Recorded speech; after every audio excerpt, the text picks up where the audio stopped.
दोस्तों, एक सवाल आपसे पूछना चाहता हूँ, क्या आपने कभी सोचा है कि आज हम जो अन्ना, गेहूँ और चावल खाते हैं, उसकी शुरुआत कहाँ से हुई? कब और कैसे इंसान ने पहली बार खेती करना शुरू की? सोचिए, हजारों साल पहले इंसान जंगलों में फल, जंगली अनाज और जरें खाता था। लेकिन फिर अचानक कुछ बदल गया। क्या यह बदलाव सिर्फ किस्मत की वजह से आया, या इंसान ने अपनी समझ और मेहनत से खेती की दुनिया में पहला कदम रखा? आज हम जानेंगे कि आदि मानव ने खेती कैसे शुरू की, कौन-कौन से फसलें सबसे पहले उगाई गई और कैसे ये क्रांति हमारी सभ्यता का नींव बनी। तो बने रहिए मेरे साथ, क्योंकि ये सफ़र है प्राकृतिक अनुभव और इतिहास के रहस्यों में। तो दोस्तों, जैसे इंसान ने जंगलों से भोजन जुटाना शुरू किया, उसे एक बहुत ही अहम चीज़ का पता चला। जब वो जंगली अनाज और बीज इकट्ठा करता तो कुछ बीज ज़मीन पर गिर जाते और अगले साल वही से नई फसल उगाती। यही पहला सबक था। इंसान ने देखा कि बीज बोने से पौधा उग सकता है। धीरे धीरे उसने सोचना शुरू किया, अगर वो बीज को जमीन में डालूं तो मुझे बार बार शिकार और फल खोजने की जरूरत नहीं पड़ेगी। इसके साथ साथ मौसम भी मददगार था। हिमयुग खत्म हो चुका था और मौसम गर्म और स्थिर होने लगा, इसलिए पौधों का उगना आसान हो गया। धीरे धीरे इंसान ने छोटे छोटे गांव बसाना शुरू किया। अब लोग शिकार के लिए भटकते नहीं थे। हर किसी के पास अस्थायी भोजन और रहने की जगह थी। और जैसे जैसे इंसान समझदार हुआ, उसने औजार बनाना शुरू किया। पत्थर की दरांती, मिट्टी के हल, इन साधारण औजारों से उसने फसल काटना और ज़मीन जोतना आसान बना दिया।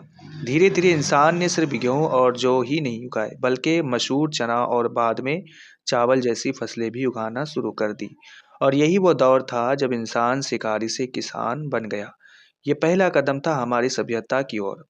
दोस्तों, जैसे जैसे इंसान ने खेती करनी शुरू की, उसे एहसास हुआ कि सिर्फ फसल उगाना ही पर्याप्त नहीं है।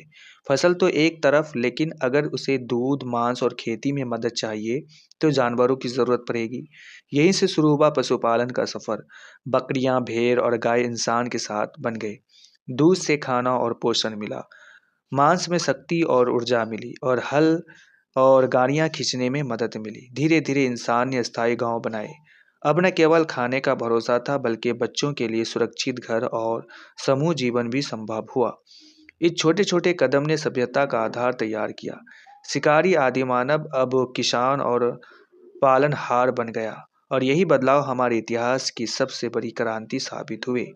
सोचिए, इसी छोटे छोटे अनुभव से शुरू हुए खेती और पशुपालन की कहानी आज हमें रोजाना अन्ना और दूध तक पहुंचा रही है। दोस्तों, जैसे जैसे इंसान ने खेती करनी शुरू की, उसे एहसास हुआ सिर्फ फसल उगाना ही पर्याप्त नहीं है। फसल तो एक तरफ, लेकिन अगर उसे दूध, मांस और खेती में मदद चाहिए, तो जानवरों की जरूरत पड़ेगी। यहीं से शुरू हुआ पशुपालन का सफर। बकरियां, भेड़ और गाय इंसान के साथी बन गए। दूध से पानी और पोषण मिला, मांस से शक्ति, ऊर्जा मिली, और हल और गाड़ियां खींचने में मदद मिली।